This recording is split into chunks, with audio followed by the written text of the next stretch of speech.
Welcome back to the Packers Corner. Excited to dive into a little offseason reaction. We had the big draft at Green Bay at Lambeau Field there. We're going to break that down. Look forward to the upcoming year here. And we got a special guest on today I'll introduce after the break here. Winning isn't everything, but it's the only thing. In our business, there is no second place. Either you're first or you're last. It was named after Vince Lombardi. You play in Green Bay. As important as it is to any other team, it means more to us. When he walked into the meeting, he looked us right in the eye. He said, "Gentlemen, we're going to relentlessly chase perfection." My first thought was on any play with my arm strength, I may not let anybody know this, but my first thought was home run. On every play. On every play.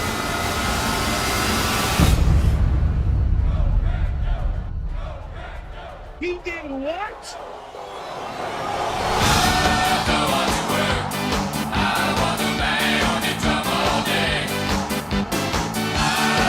Fires into the end zone. Caught! Touchdown! No! Schmitty, Dad, great to be back here with you, but I'm excited to introduce as well. We got a special host, Paul from the Paul Farrington Show here. Paul, appreciate you being with us. How are you doing today? I was doing great up until the end of that introduction there. Not a little targeted towards a specific team. I'm sorry, I had to do that to you here. That is our typical intro, but I knew that one might sting a little bit. But I appreciate you venturing into enemy territory here, and you ventured into enemy territory in person to go to the draft. It was interesting watching your content. You know, I really enjoyed your content, not this past year, but the year before, as Jordan Love had his kind of a ascendancy. And it was interesting to get your guys' perspective on that for sure. And this year you had the upper hand on us, so it was turnabout's fair play. But I want you to walk us through, what it was like getting to go to Lambeau and how that all came to pass, if you don't mind. For sure. It was amazing. I have to say, as a pure football fan, and I'm guessing all of you guys have been to Lambeau Field before and up in Green Bay, but I live in New Jersey, so I'm not often out in the Midwest. I've only been to a handful of Viking games in Minnesota. But as a pure football fan, just going there and the history that Lambeau Field has, it reminded me a lot. I kept saying the whole weekend of going to college at Notre Dame. You walk around and it's almost like a museum on campus there. Sort of a similar feel for me at Lambeau Field. And it is funny because given our show and the Packers following that we have, Packers fans are just so nice to us. And I think that's the way it should be, right? Like it's just a game at the end of the day. But I had an absolute blast in Green Bay. Everyone was super nice. The field, going on the field and going behind the scenes at the draft was really cool. Something I've wanted to do my whole life. Maybe not even dreamed of actually that access that we had, but it was great.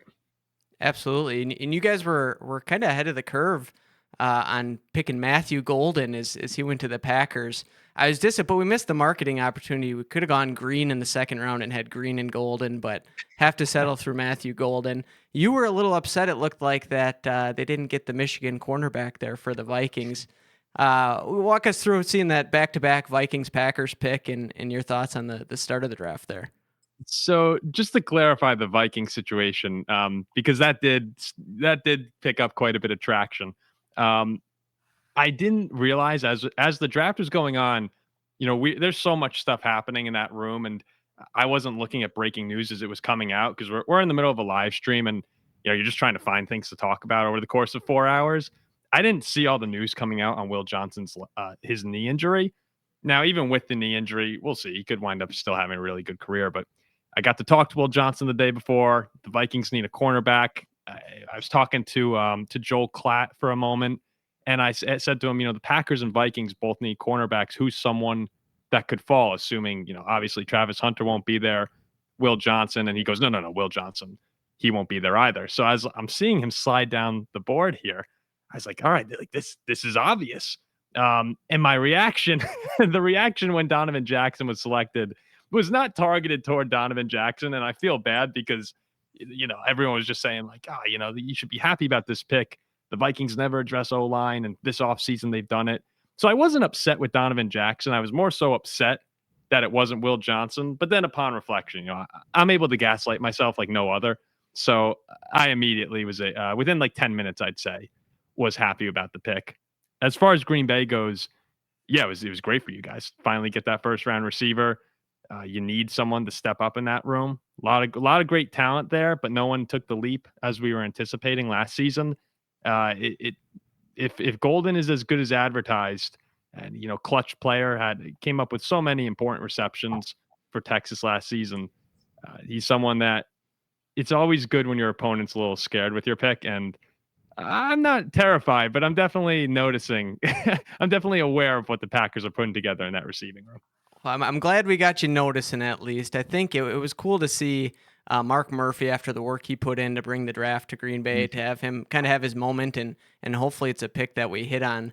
I think we can all relate to gaslighting ourselves into enjoying our picks. I know a year ago we did kind of a live draft thing, and all of Packer Nation was ready to hear Cooper DeJean when Jordan Morgan's name was read off the board.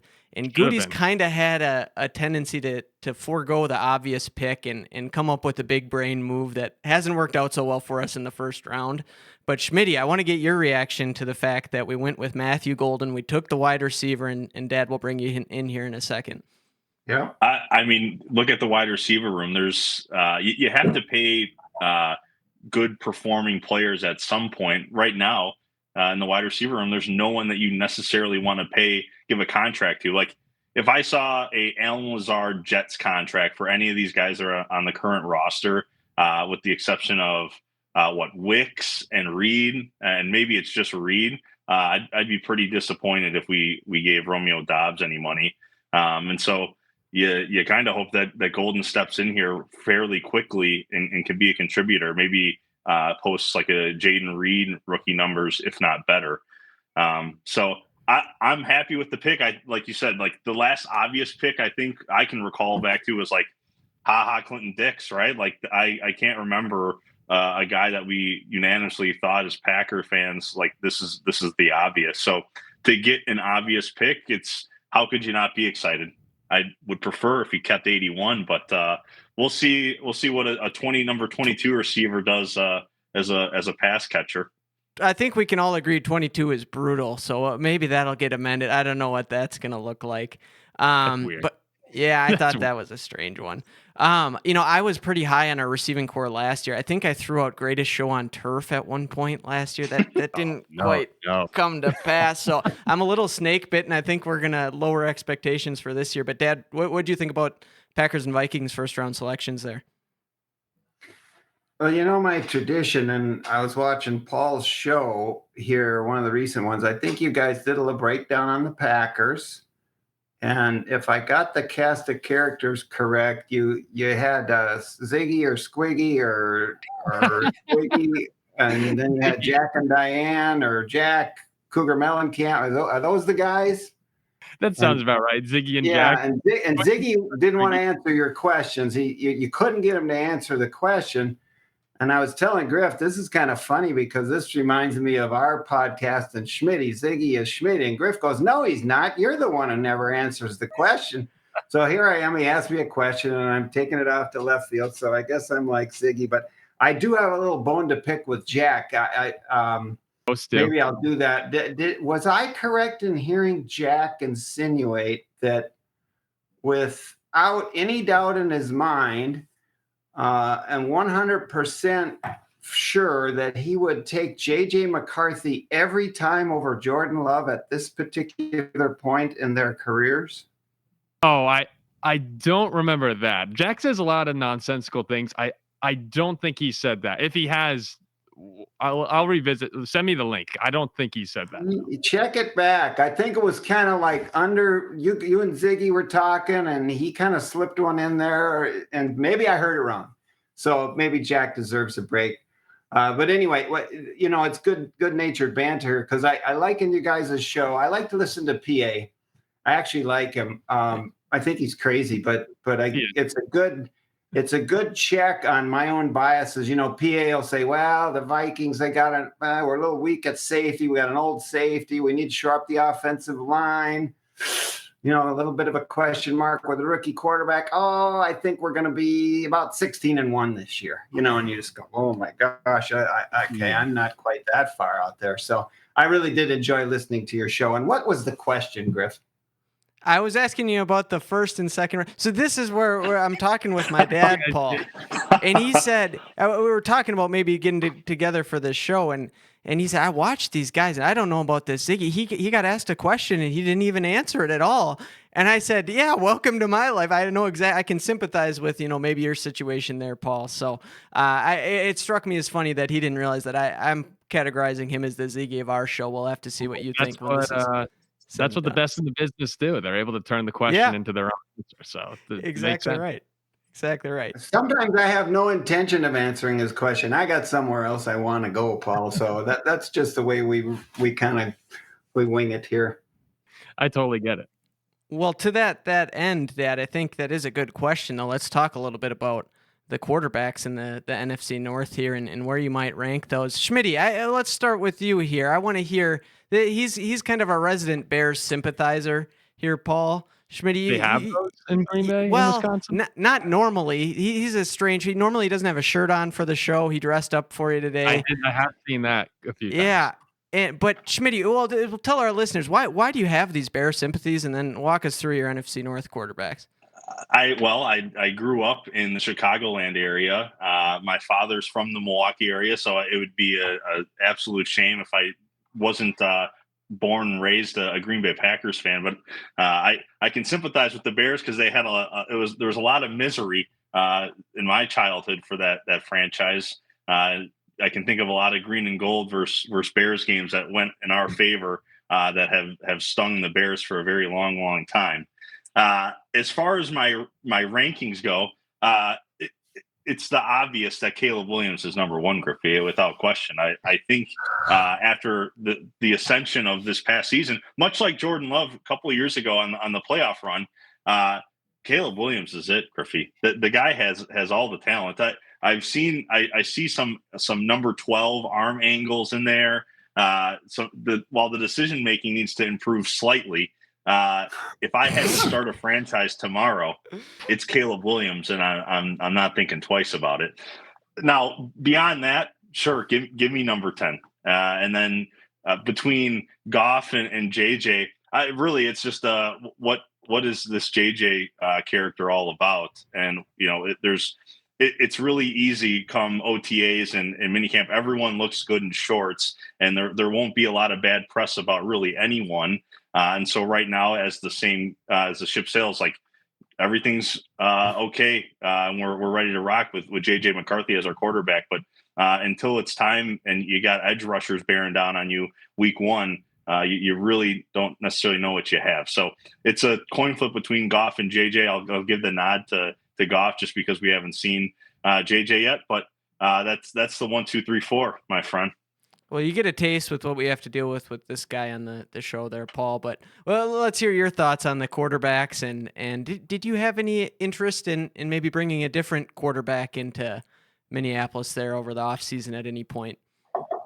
Well, I guess to answer your second question first, I always believe that legendary players have a little bit left in them. Whether it's NBA, LeBron, Steph Curry, those guys in the NFL. This situation, Aaron Rodgers. I did think that if Aaron Rodgers was a Viking this season, he would have a very successful year.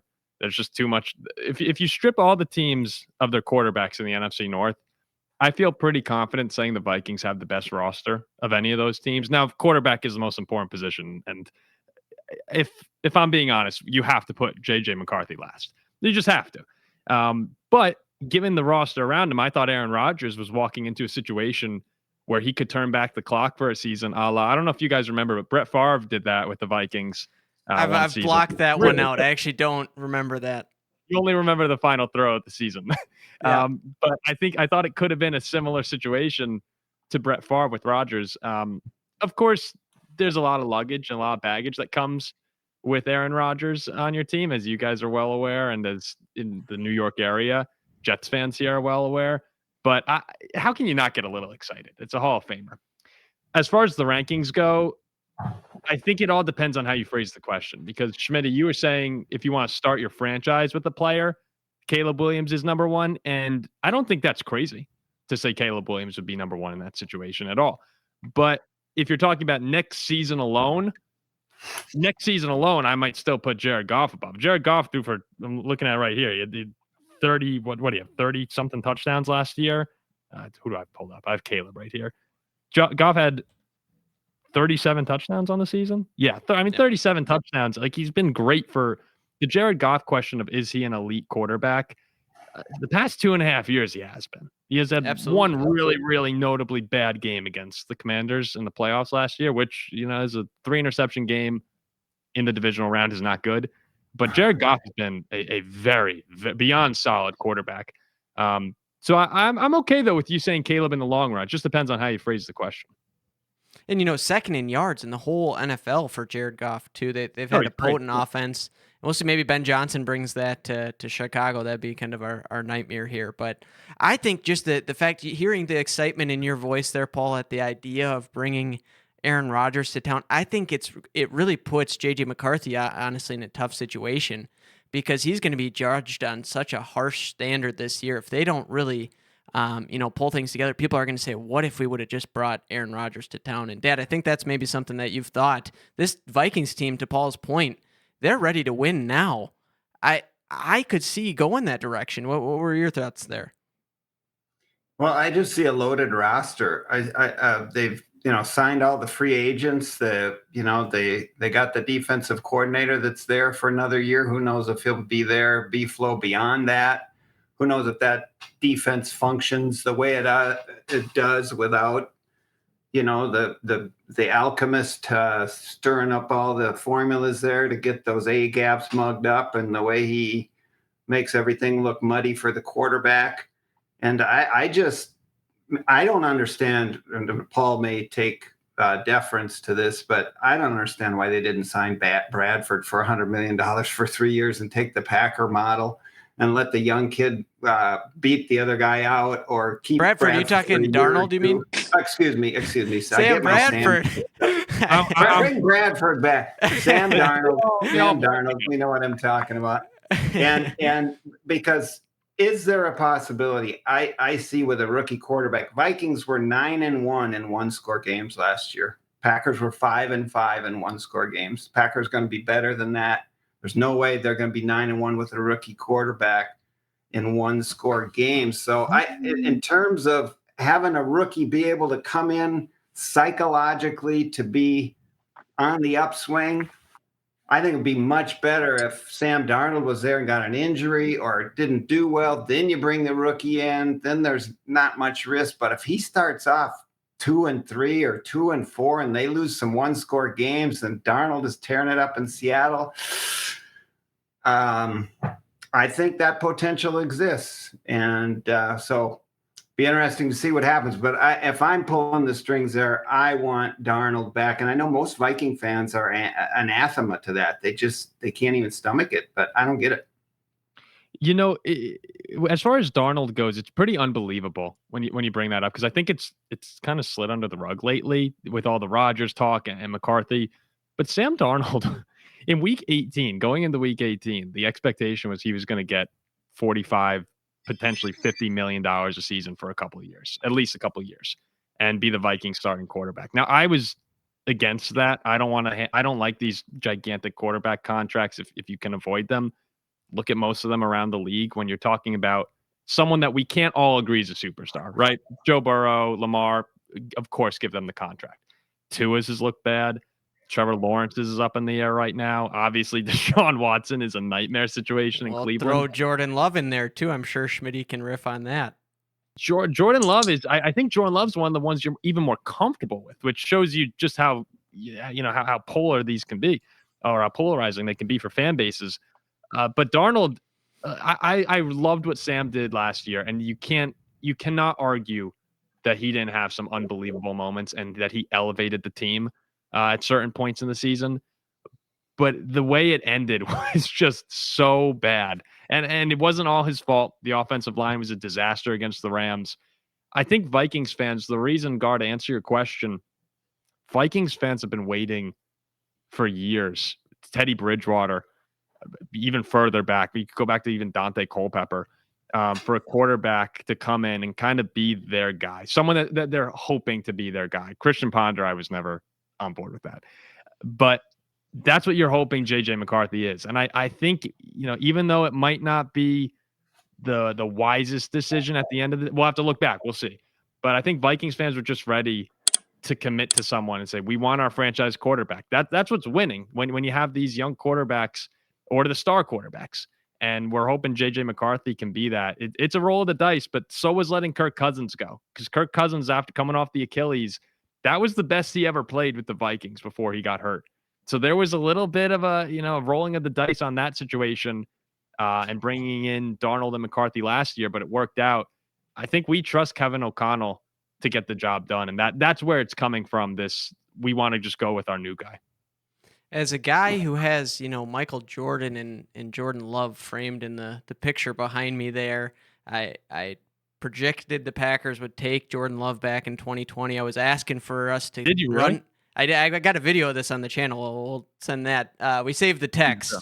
I wanted us to run Aaron Rodgers out of town in about 2021. I was ready to move on.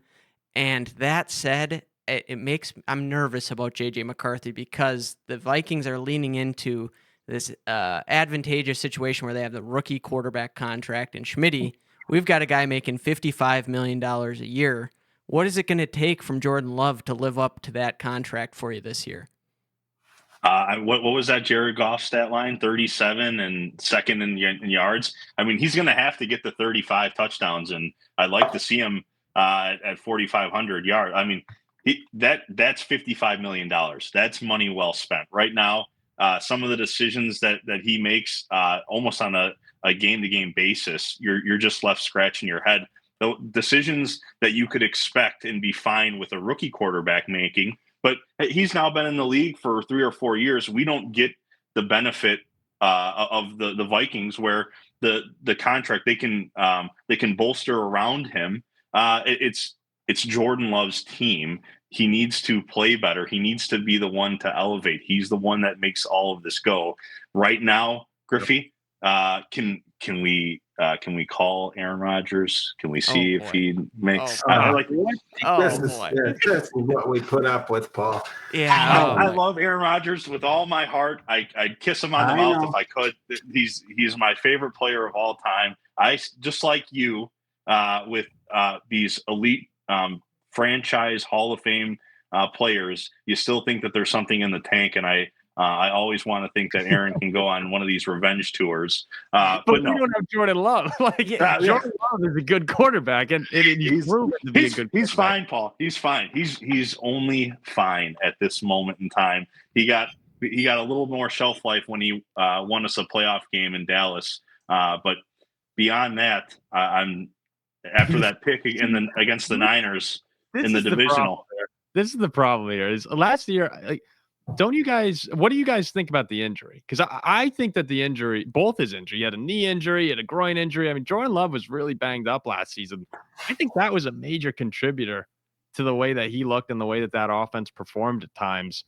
A lot of Packers fans, though, seem to just be kind of like Schmitty. I mean, maybe not to that degree, but they seem to be along the lines of, Jordan Love. I remember when you were playing Detroit, in Green Bay, remember they walked in and they basically just ran all over you. It was an assault. Jordan Love couldn't walk at halftime, and Packers fans were coming on saying, it's time to go Malik. It was always Malik. And guys, cut him some slack, right?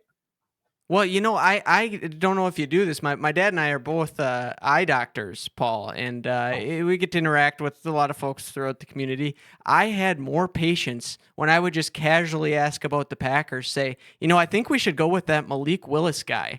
And then I got to do an eye exam for the rest of this and kind of, bite my tongue. So that I had to stop asking that question at some point in time. But, Dad, I think you probably have some thoughts on the injury and how that affected things. But I go back, Paul, to the San Francisco 49ers playoff game. The Packers were playing so well, coming off the Cowboys victory that Schmitty alludes to. And Jordan Love made a throw that you would have expected a number 4 to make back there. With everything on the line, first down, He throws it across his body. We got a chance to go win the game and throws one of the worst looking interceptions I've ever seen. And that was kind of a turning point for me with Jordan Love. I love the kid. I love the talent, and I'm really excited about what he could do. But Aaron Rodgers never made a throw like that in his career. It's something that either you're capable of making that big of a mistake or you're not. And we saw that 10 is capable of it. He did it against the Lions in the game that you mentioned when he was hurt. He threw a pick six right before halftime. Absolutely inexcusable. Those are the things that I don't think the injury had a huge impact on. It's can you avoid those just soul-crushing mistakes? And Dad, what do you think? Oh boy, am I pent up. I got so much to talk about here. Now, number one, Schmidt, you're in love with Aaron Rodgers. Well, my guy's Bart Starr. We could bring Bart, but unfortunately, Bart's in the grave, Schmidt. So we can't bring Bart back. He was 9-1. He won every championship game he played in. But so, we're going to at some point have to look toward the future, Schmidt. Focus on what we have. I'm a big Jordan Love guy. I mean, here's a guy been starting for 2 years. He's thrown first year, he threw for 4,000 yards, 30 touchdowns, 11 interceptions. Last year, he misses 2.5 games, or he does the same thing. He basically has the same numbers, but he misses 2.5 games. Paul's right. He's injured. I think one of the big factors, guys, and we said this as keys when we talked about the beginning of the season last year, I said the reason I'm so bullish on the Packers this year is because I don't think there's any way that whole core of receivers can all have a sophomore slump. And damned if I wasn't wrong. Every single frickin' one of them had a sophomore slump. Jaden Reed. Watson gets hurt. Reed has more drops than you can shake a stick at. Malik Heath steps out of bounds on 4th down in the playoff game, and it was just on and on. So Jordan didn't get a lot of help from his receivers, and I would expect all of those guys to take a step. Only one who didn't have a sophomore slump, did you say it, Griff, was Tucker Kraft. Well, I said Jaden Reed, but no, Jaden had a lot of drops. Tucker was great. Wicks was bad. So I'm with Paul. I am full steam ahead on Jordan. I will say there is another guy who can make a throw like Jordan Love. You might remember PA in the New Orleans game when he said, Brett, this isn't the Lions. We don't throw the ball across our body on 4th down when we can run for the 1st down. And Ryan Longwell's never missed a kick in clutch conditions. And so it was very reminiscent of our friend who we love, Brett Favre, those crazy kind of throws. But I think I will say that the jury's still out. Has Jordan learned? I mean, it's really a situational thing, right, Paul? I mean, anybody can throw a bad ball, but if 1st down when you're driving, you cannot make those kind of decisions. So that's the one thing I think we have to see. And I do believe we're going to see it. Jordan Love has all the talent in the world. He's got the size. Has he got the fastest recorded ball, that zipper to Tucker Kraft? Yeah, with next gen stats, he has the hardest throw on that's been recorded since they've been doing got that. The touch throws. Yeah. He's a great shout out teammate, Joe Milton for having the second hardest throw in playing one career NFL game. I think somebody's got to give that kid a shot. But I got to pin you guys down. I know Schmitty's got obligations here. You're filling in little bags tossed tonight, Schmitty. What's going on?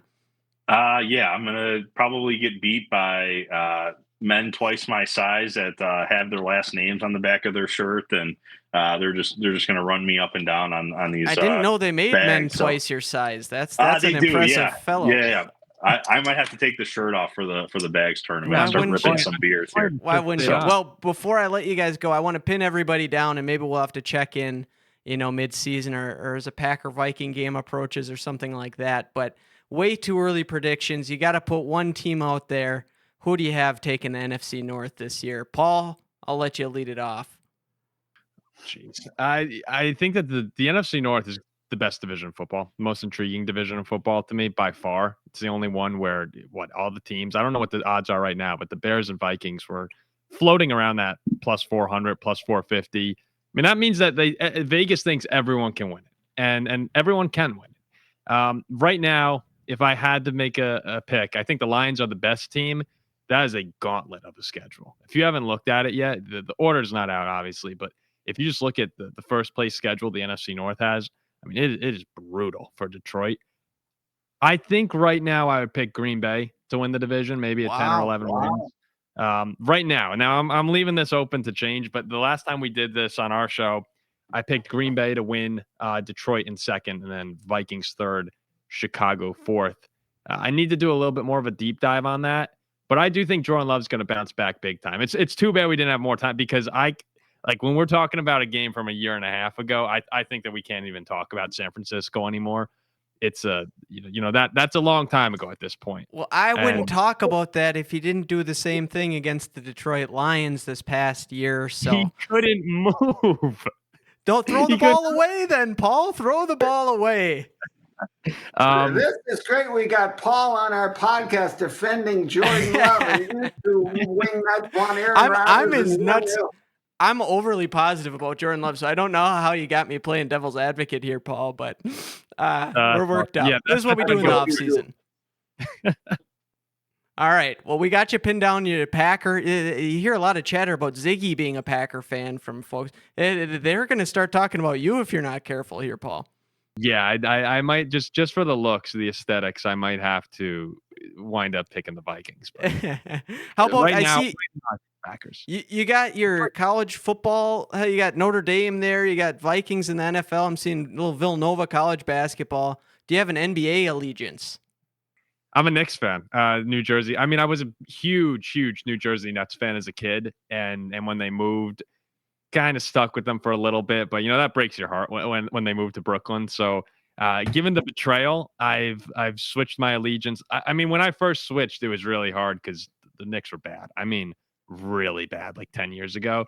But my brother, Villanova here. My brother went to Villanova, went to the Final Four they had a few years ago. Cheer them on. It's been very easy now that the Nova Knicks are a thing.